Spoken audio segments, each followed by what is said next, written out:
أعوذ بالله من الشيطان الرجيم. بسم الله الرحمن الرحيم. ألف لام را تلك آيات الكتاب وقرآن مبين. ربما يود الذين كفروا لو كانوا مسلمين ذرهم يأكلوا ويتمتعوا ويلههم الأمل فسوف يعلمون. دینی بھائیوں، اسلامی خواتین، آج اپنے 14واں پارہ سنا ہے تراویح کی نماز میں. اس بارے میں دو ٹکڑے ہیں. ایک سورہ ہجر ہے اور دوسری سورہ نحل ہے.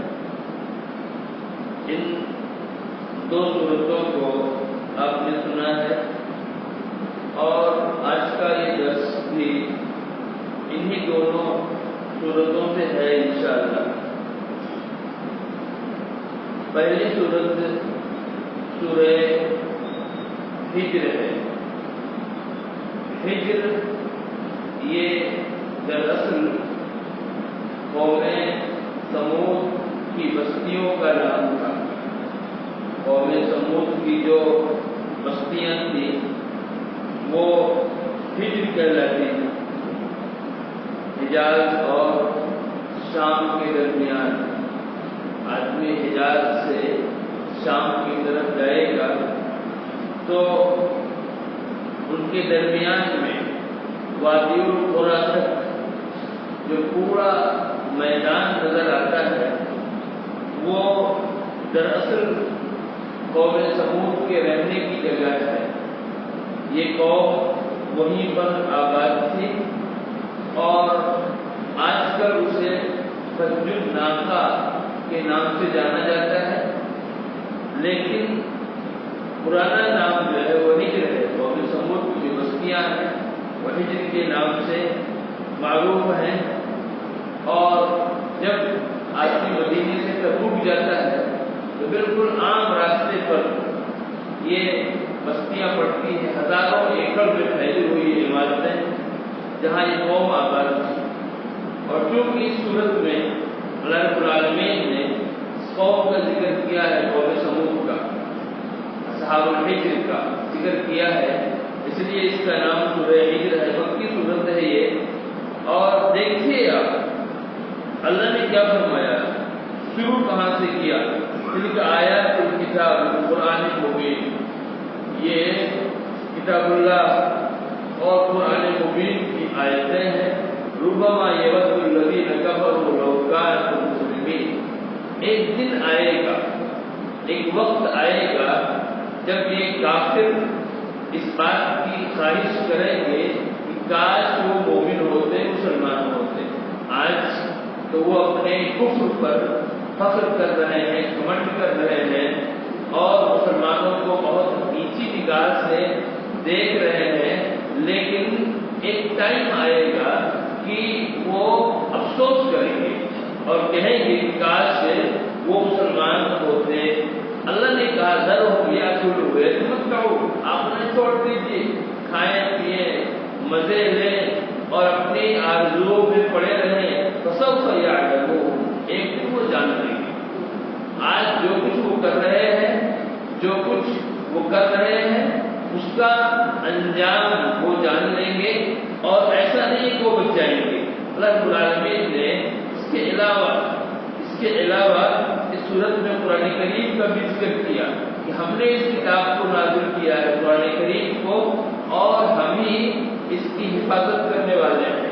اور یہ اللہ رب العالمین ہی کی حفاظت ہے.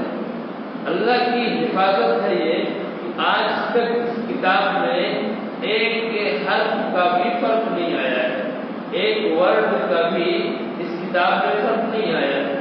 پوری دنیا میں کہیں کا کوئی بھی مصحف آدمی اٹھا لے تو اس میں کوئی فرق نہیں مل سکتا.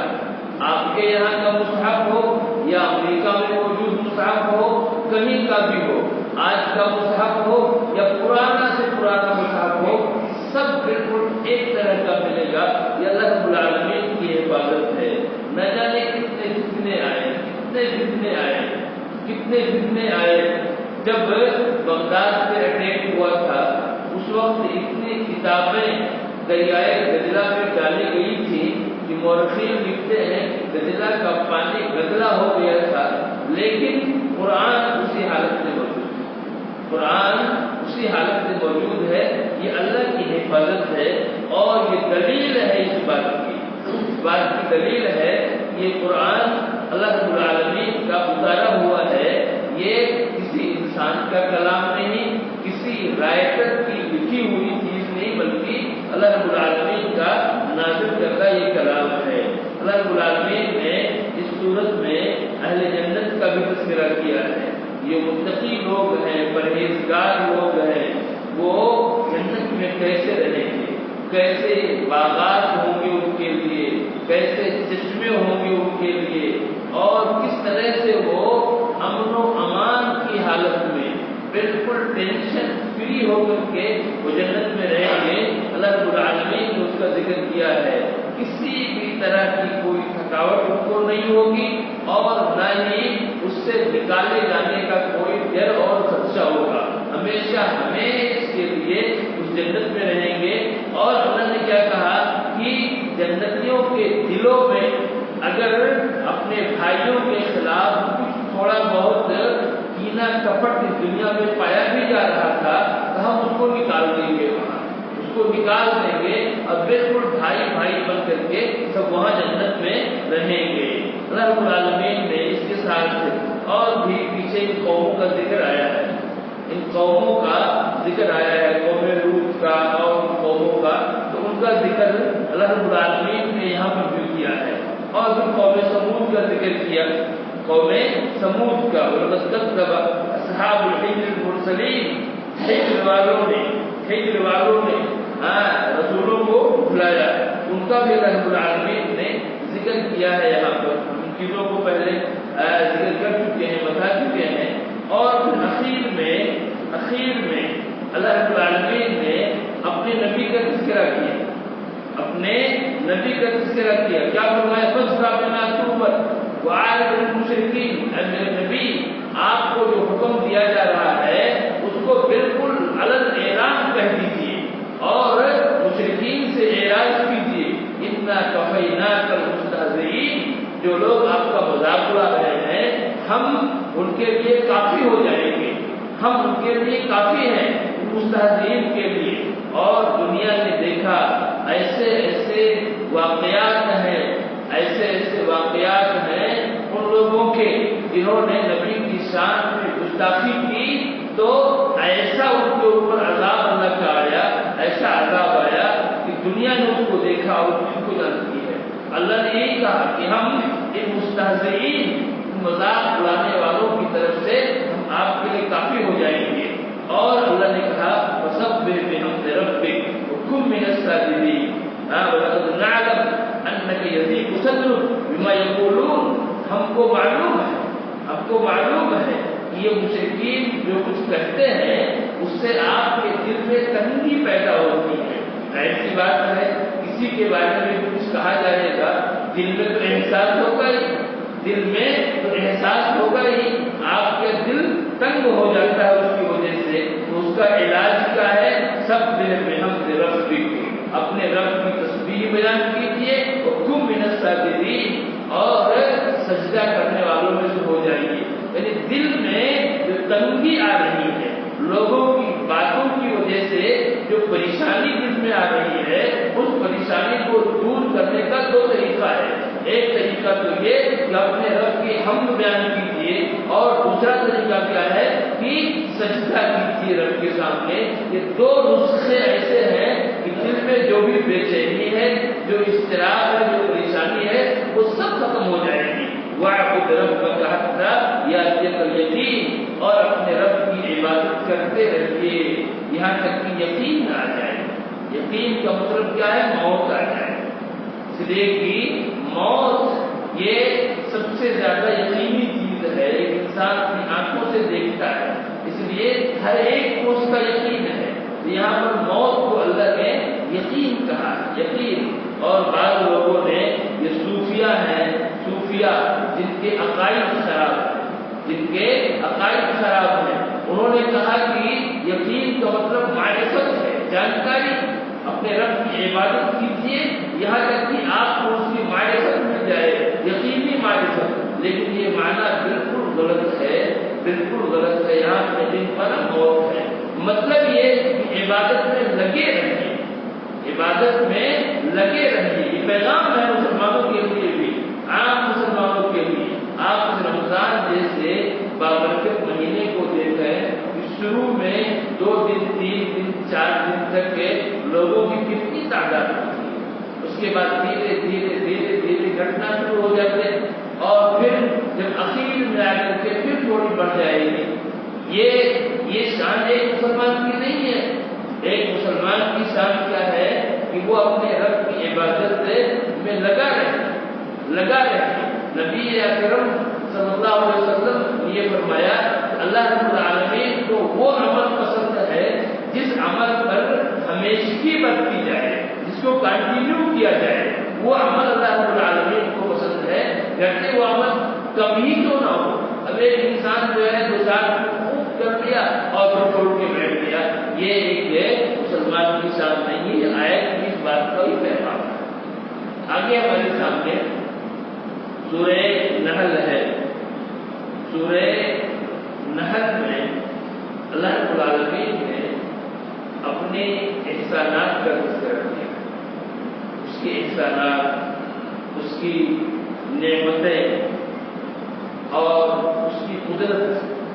اس کائنات میں اللہ رب العالمین کی قدرت کی بہت ساری نشانیاں ہیں، بے شمار نشانیاں ہیں. ان کو اللہ رب العالمین نے ذکر کیا ہے. جن نشانیوں کو ایک انسان اپنی آنکھوں سے دیکھتا ہے اور ان سے بھرپور فائدہ اٹھاتا ہے، دیکھتا بھی ہے اور ان سے فائدہ اٹھاتا بھی ہے. اللہ رب العالمین نے انہی نشانیوں کا، بالکل سمپل چیزوں کا، جن کو ہر انسان پڑھا لکھا ہو، ان پڑھ ہو، ہر کوئی جانتا، اللہ رب العالمین نے انہی کو ذکر کیا ہے، انہی کو ذکر کیا ہے. اور ان کو ذکر کر کے دعوت دی ہے کس چیز کی؟ غور و فکر کرنے کی، کہ تم ان پر غور و فکر کرو. یہ اللہ رب العالمین کے قدرت کی نشانیاں ہیں کہ اللہ رب العالمین یہ کتنا بڑا قادر ہے. اور اللہ تعالی نے، اللہ رب العالمین نے سب سے پہلے اس سورت میں، یہ سورت بھی مکی ہے، سب سے پہلے قیامت کا تذکرہ کیا کہ اللہ رب العالمین کا جو حکم ہے، جو وعدہ ہے، وہ بس آنے ہی والا ہے. اس کی تم جلدی مت بچاؤ. اور اس کے بعد اللہ رب العالمین نے شرک کو کی تردید کی ہے اور توحید پر بہت ہی زبردست طریقے سے اللہ تعالیٰ کو روشنی ڈالی ہے. یہاں پر کیسے اس نے پیدا کیا، آسمانوں کو پیدا کیا، زمین کو پیدا کیا، انسان کو نطفے سے پیدا کیا، پھر جانوروں کو پیدا کیا. ان تمام چیزوں کو اللہ رب العالمین نے ذکر کیا ہے. ان جانوروں، یہ جانور حسن کے بھی کام آتے ہیں، خوبصورتی کے بھی، اور ایسے ہی یہ جانور ایک جگہ سے دوسری جگہ انسان کے سامان کو لے کر کے جاتے بھی ہیں. یہ آپ کہیں کہ ایسا کام ہو رہا ہے، یہی پہلے ہوتا تھا. آج جو گاڑیاں دکھ رہی ہیں، جو سواریاں دکھ رہی ہیں، وہ سب اس زمانے میں تھی ہی نہیں. اس زمانے میں تو یہی گھوڑے تھے، خچر تھے، اونٹ تھے، گدھے تھے، یہی سب سواریاں تھیں. انہی پر لوگ سوار ہوتے تھے اور انہی پر اپنے سامان کو لاتے تھے. اللہ رب العالمین نے ان کا ذکر کیا ہے، گھوڑے کا ذکر کیا، خچر کا ذکر کیا، گدھوں کا ذکر کیا. کہا کہ ان پہ تم سواری بھی کرتے ہو اور یہ تمہارے لیے زینت کا بھی باعث ہے. وَيَخْلُقُ مَا لَا تَعْلَمُونَ، اور ایسی چیزوں کو بھی وہ پیدا کرتا ہے جن کو تم نہیں جانتے. اب ظاہر ہے کہ آج جو سواریاں موجود ہیں، آج جو سواریاں ہیں، یہ فلائٹیں ہیں، یہ ٹرینیں ہیں، یہ بسیں ہیں، اور نہ جانے کیسی کیسی گاڑیاں ہیں. ان چیزوں کو اس وقت لوگ نہیں جانتے.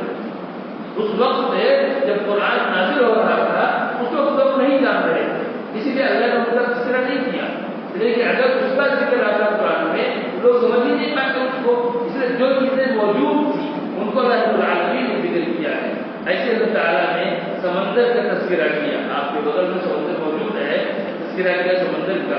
یہ بھی اللہ رب العالمین کی نشانیوں میں سے سمندر، اس میں سے آپ مچھلیاں نکالتے ہیں.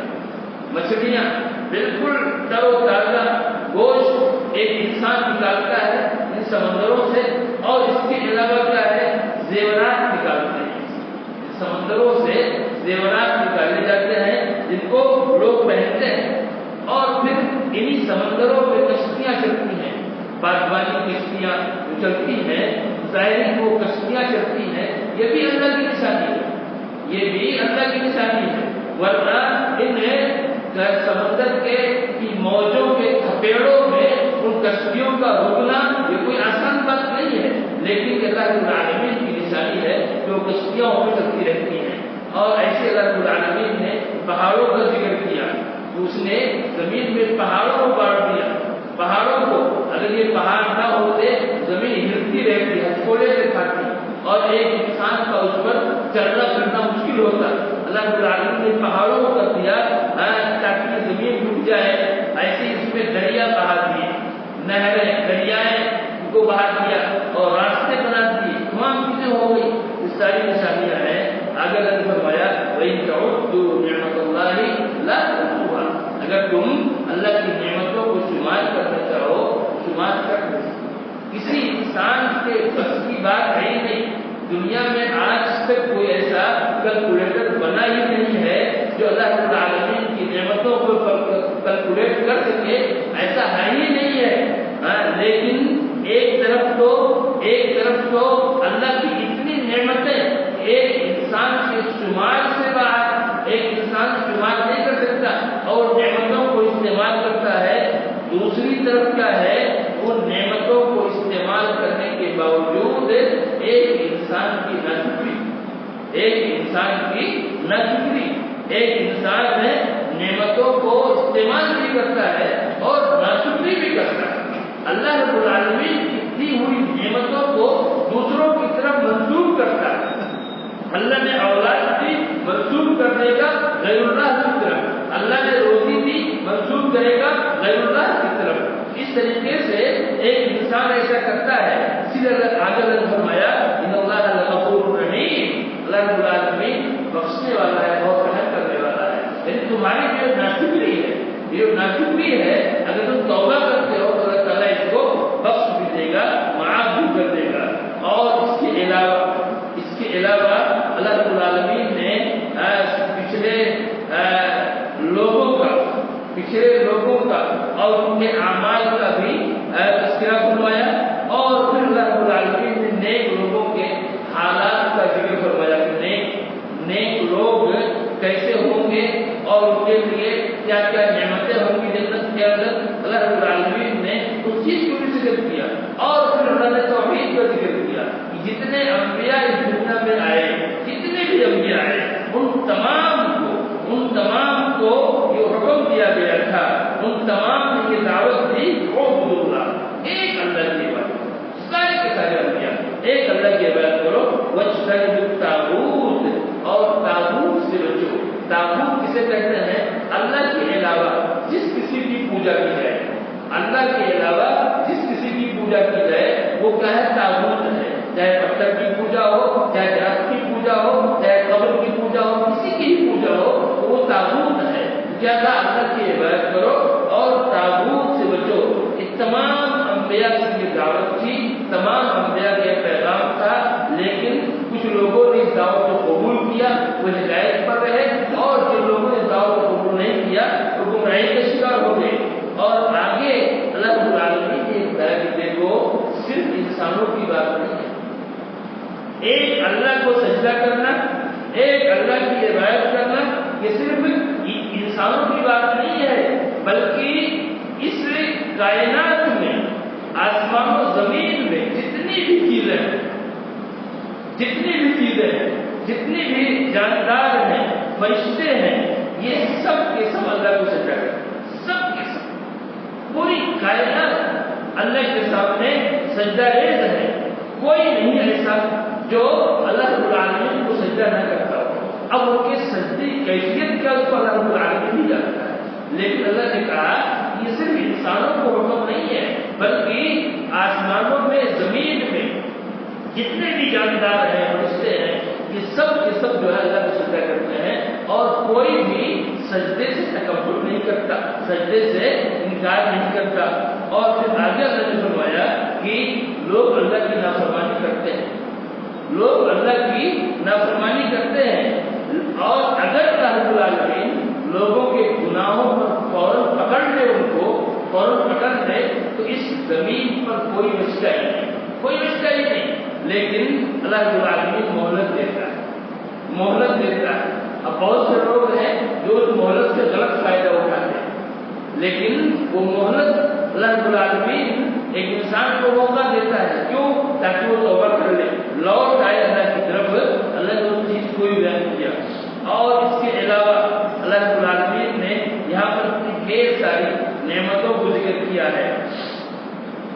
کھجور ہے، انگور ہے، جن کے رس کو نچوڑا جاتا ہے، اور نچوڑ کر کے اس کا جو ہے مشروب، اس کا جو ہے ڈرنک بنایا جاتا ہے اور اس کو پیا جاتا ہے۔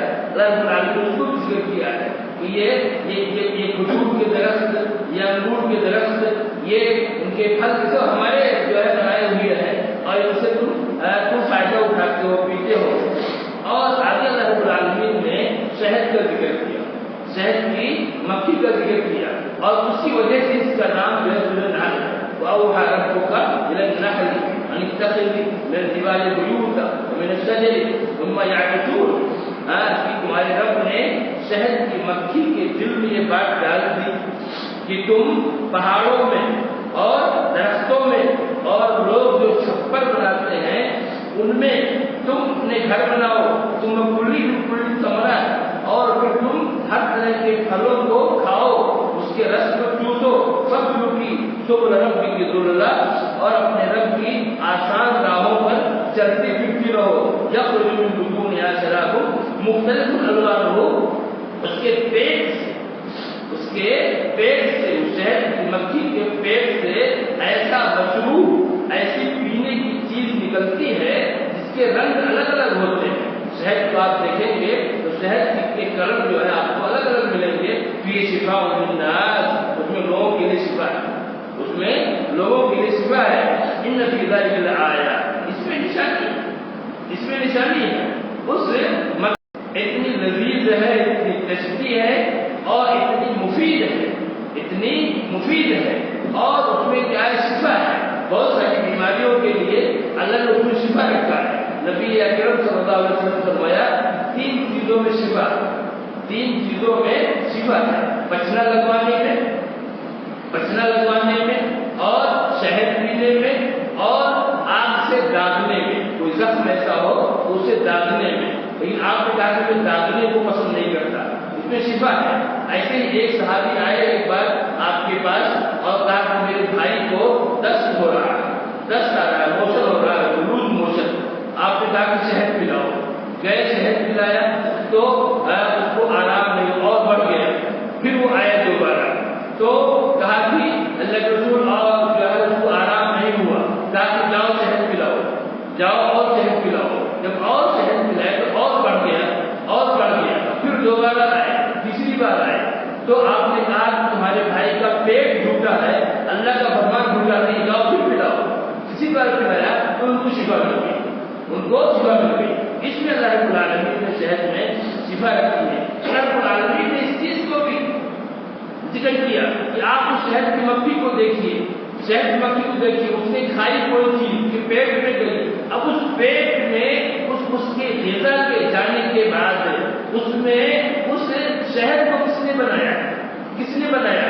ایسے اللہ نے جانوروں کا بھی ذکر کیا کہ جانور نے چارہ کھایا، اور وہ چارہ، وہ خوراک اس کے پیٹ میں گیا۔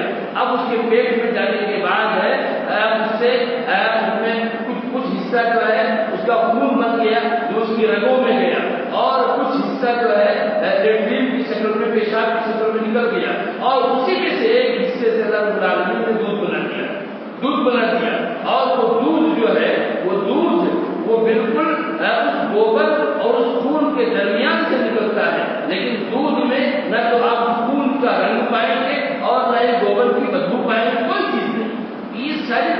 کون کر رہا ہے؟ یہ اللہ کی قدرت ہے، یہ اللہ کی قدرت ہے۔ ان چیزوں پر ایک انسان کو غور کرنے کی ضرورت ہے۔ اور پھر اللہ رب العالمین نے دعوت دی ہے، دعوت دی، لوگ سمجھایا، توحید کو سمجھایا، کہا کہ دیکھو تم بڑے آدمی ہو، تم بڑے آدمی ہو، مالک ہو، اور تمہارے نوکر چاکر، تمہارے بہت سارے بڑے لوگ ہیں، ان کے نوکر ہیں، غلام ہیں۔ اللہ نے کہا کہ کوئی بھی انسان کیا ایسا کر سکتا ہے، ایسا کر سکتا ہے کہ اللہ نے جو اس کو نعمت دی ہے، جو مال دیا ہے، وہ نعمت وہ اپنے نوکر کو دے دے اور وہ نوکر اس کے برابر ہو جائے؟ تو ایسا کرے گا؟ کوئی نہیں کرتا۔ نوکر کو ٹھیک ہے، وہ اس کی سیلری دے دے گا، اس کی سیلری دے دے گا، جس سیلری میں وہ کھاتا پیتا رہے گا، لیکن کوئی مالدار انسان اپنا مال اس نوکر کو اس طرح سے دے دے کہ وہ نوکر اس کے برابر ہو جائے، یہ کوئی نہیں کرتا، یہ کوئی نہیں کرتا۔ اللہ کہہ رہا ہے کہ پھر تم یہ کیسے کہتے ہو کہ اللہ نے اپنا پاور، اپنے اختیارات دوسروں کو دے دیے، دوسروں کو دے دیے اور وہ اللہ کے برابر ہو گئے؟ جب تم اپنے نوکروں کے بارے میں کہ تمہاری ہی جنس سے ہیں، تمہاری طرح انسان ہیں، جس تم پیدا ہوئے، جب تم وہاں نہیں کرتے ہو، اللہ رب العالمین اپنے پاور کو، اپنی اتھارٹی کو کیسے جو ہے اپنے غلاموں کو، پوری دنیا اس کے غلام ہے، اپنے غلاموں کو کیسے دے دے گا کہ اس کے برابر ہو جائے؟ ایسا سمجھایا ہے رب العالمین نے اس میں، اور لوگ واقعی غور کریں تو ان کو ایک چیز سمجھ میں آئے توحید کی بات۔ اور جو رب العالمین نے بہت ساری چیزیں یہاں پر ذکر فرمائی ہے۔ اور ایک بات اور کوئی بہت اہم ہے، اللہ نے کیا کہا کہ تم اللہ کے لیے مثالیں نہ تیار کرو۔ آج بہت سے لوگ ایسے ہیں، اللہ انہیں ہدایت دے۔ دیکھیے اللہ رب العالمین کے بارے میں جو حقیقی علم ہے، حقیقی علم ہے اللہ کے بارے میں، وہ علم وہ ہے جس کو اللہ کے رسول نے بتایا، اللہ کے رسول نے بتایا، اور اللہ کے رسول کو اللہ نے بتایا۔ اللہ رب العالمین کے بارے میں جتنی بات اللہ کے رسول نے بتا دی ہے اتنا ہی صحیح، اتنا ہی صحیح۔ اب لوگ کیا کرتے ہیں، وہاں جو ہے مثال دیتے ہیں، مثالوں سے سمجھانے کی کوشش کرتے ہیں۔ کیا کہیں گے؟ جیسے کوئی اونچی چیز ہو، کوئی اونچی چیز ہو، سمجھاتے ہیں اللہ تک پہنچنے کے لیے وسیلے کی ضرورت ہے۔ کیسے؟ جیسے انسان کو چھت پہ چڑھنا ہو تو سیڑھی کا وسیلہ چاہیے، کسی انسان کو کسی بڑے افسر سے اگر ملنا ہو، بڑے حاکم سے ملنا ہو تو اسے کسی کا وسیلہ چاہیے، تب وہ وہاں تک پہنچ پائے گا۔ بالکل ویسے ہی اللہ تک پہنچنے کے لیے اولیاء کرام کا وسیلہ چاہیے۔ اس طرح کی مثالیں لوگ دیتے ہیں۔ اللہ نے ان لوگوں پر ڈانٹ لگائی، ان لوگوں پر ڈانٹ لگائی۔ کیا کہا؟ فلا تضربوا للہ الامثال، تم اللہ کے لیے مثالیں نہ بیان کرو۔ کیوں؟ اس لیے کہ تم اللہ کو جانتے نہیں، تم اللہ کو جانتے نہیں ہو۔ مثال اس کی بیان کر سکتے ہو جس کو آپ جانتے ہو، اللہ کو آپ جانتے نہیں ہو۔ اس وجہ سے کیا کہا؟ اللہ یعلم وانتم لا تعلمون، اللہ جانتا ہے تم جانتے نہیں، اس لیے تم اللہ کے لیے مثال نہ جانتے ہو۔ کتنی خطرناک بات لوگ کرتے ہیں، اور اس چیز کو بڑے بڑے جو ہے تقریروں میں لوگ پیش کریں گے اور بڑی تالیاں بجتی ہیں، بات کی اہم بات کہتی، حالانکہ انتہائی خطرناک بات کی عقیدے کے اعتبار سے اللہ رب العالمین کی مثال انسانوں سے نہیں کہہ سکتے، قطعاً نہیں، قطعاً کوئی مناسبت نہیں خالق اور مخلوق میں۔ کہاں خالق کہاں مخلوق، دونوں میں بہت فرق ہے۔ اسی لیے اللہ کی مثال انسانوں سے ایک آدمی سے بالکل یہ چیز کیا ہے، غلط ہے۔ اور اس کے علاوہ اللہ رب العالمین نے اس صورت میں ایک چیز ہے، اور بھی بہت ساری باتیں ہیں وقت پہ دیکھنا ہے۔ کیا فرمایا؟ اگر کوئی مرتد ہوتا ہے، کوئی مسلمان اگر دین اسلام کو چھوڑ دیتا ہے تو وہ اللہ رب العالمین کے غضب کا، اس کے غصے کا مستحق ہے، اور اس کے لیے بہت بڑا عذاب ہے۔ دیکھیے اللہ نے من کفر باللہ من بعد ایمانہ، جس شخص نے ایمان لانے کے بعد اللہ کا انکار کیا، کفر کیا، الا من اکرہ وقلبہ مطمئن بالایمان، ہاں اگر کوئی انسان ایسا ہو جس کو مجبور کر دیا گیا، جس اس کو مجبور کر دیا گیا، لوگوں نے زبردستی اس سے کفر کی بات کہلوائی، جبرن اس کو مارا پیٹا، اس کو قتل کی دھمکی دی، جبرن اس سے کفر کی بات کہلوائی، اور اس نے مجبور ہو کر کے اپنی زبان سے کفر کی بات کہہ دی، لیکن دل اس کا مطمئن ہے، دل اس کا مطمئن ہے، تو پھر اس کی پکڑ نہیں ہے، اس کی پکڑ نہیں ہے۔ لیکن ولکن من شرح بالکفر صدر، لیکن جس آدمی نے خوشی سے دلی اطمینان کے ساتھ کفر کا اعتراف کر دیا تو اس پر اللہ کا غضب ہے۔ یہ آیت کریمہ ہے، یہ آیت کریمہ یہ بتاتی ہے، اور مفسرین لکھتے ہیں کہ یہ آیت نازل ہوئی حضرت عمار بن یاسر کے بارے میں۔ عمار بن یاسر رضی اللہ تعالیٰ عنہ، جن کے والد یاسر، ان کی والدہ سمیہ، یہ سب اللہ کی راہ میں شہید ہوئی اور اسلام کی لڑکی جان۔ عمار بن یاسر رضی اللہ تعالیٰ عنہ کو مشرکین نے پکڑا اور ان کو سب دھمکیاں دی، مارنے پیٹنے کی ساری چیزیں، اور پھر ان سے کچھ کہلوایا، اللہ کے نبی کی شان میں کچھ کہلوایا، اور کچھ جو ہے اپنے بتوں کی تعریف بھی کروائی۔ اتنا کرنے کے بعد ان کو چھوڑ دیا، اتنا تو انہوں نے کر دیا، لیکن جیسے چھوٹے بالکل روتے ہوئے نبی اکرم صلی اللہ علیہ وسلم کے دربار میں پہنچے، آپ کے سامنے حاضر ہوئے اور عرض کیا اللہ کے رسول صلی اللہ علیہ وسلم مجھ سے تو بہت بڑی غلطی ہو گئی اور میں نے ایسے کر دیا۔ آپ نے پوچھا کہ تمہارے دل کا کیا ہے؟ تم نے زبان سے تو کہا ہے، تمہارے دل کا کیا حال ہے؟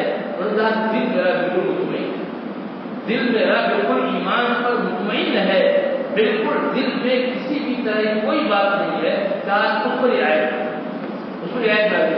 آج کے اس طرح کے حالات میں کتنے لوگوں کو پکڑا جاتا ہے اور ان سے اس طرح کے کفریہ کلمات کہنے پر مجبور کیا جاتا ہے ان کو۔ اب اگر کوئی آدمی اپنی جان بچانے کے لیے صرف اپنی زبان سے، دل میں اس کی ایمان ہے، پورا ایمان، بھرپور ایمان ہے، کفر کی کوئی تعظیم نہیں ہے، اپنی جان بچانے کے لیے اگر کوئی کفریہ کلمہ کہہ کر کے وہ بچ نکلتا ہے مشرکین سے، یہ جائز، یہ کیا ہے؟ جائز، صرف جائز ہے اس کے لیے۔ لیکن افضل اور عظیمت کی راہ کیا ہے جس کو اختیار کیا کس نے؟ بلال حبشی رضی اللہ تعالیٰ عنہ۔ جب ریت پر بچایا جاتا، اوپر سے پتھر رکھا جاتا اور یہ کہا جاتا کہ اسلام کو چھوڑ دو، اس حالت میں بھی عہد کا نعرہ لگاتے تھے اور کہتے تھے کہ اگر مجھے معلوم ہو جائے کہ اس سے سخت کوئی کلمہ بھی مشرکین کے لیے ہو سکتا ہے تو وہ وہی کہتا۔ تو یہ افضل ہے، یہ عظیمت کی راہ ہے، لیکن یہ راہ جو پہلا ہے یہ کیا ہے؟ جائز ہے، انسان کی راہ میں ایسا کرتا ہے۔ عظیمت کی راہ الگ ہے۔ اور بھی واقعات ہیں۔ عبداللہ بن حذافہ سہمی رضی اللہ تعالیٰ عنہ، حضرت عمر فاروق رضی اللہ تعالیٰ عنہ کے دور خلافت کا واقعہ ہے۔ کیا ہوا؟ ان کو رومیوں نے پکڑا اور پکڑ کر کے اپنے بادشاہ کے پاس لے گئے۔ بادشاہ نے کہا کہ تم اسلام کو چھوڑ دو، میں تمہیں اپنی بادشاہت میں شریک کر لوں گا، ساتھی دار بنا لوں گا اور اپنی بیٹی سے تمہارا نکاح کر دوں گا۔ عبداللہ بن حذافہ نے کہا کہ سنو، تم مجھے اپنی پوری بادشاہت اور عرب کی پوری بادشاہت دے دو، تب بھی میں پلک جھپکنے کے برابر بھی میں اپنے اسلام سے پھر نہیں سکتا۔ پھر بادشاہ نے کہا پھر میں تمہیں قتل کروا دوں گا۔ کہا کہ تمہاری مرضی، تم ایسا کرنا چاہو تمہاری مرضی، لیکن میں اسلام سے ہٹ نہیں سکتا۔ پھر بادشاہ نے حکم دیا کہ اس کو سولی پر لٹکایا جائے، سولی پر ان کو لٹکایا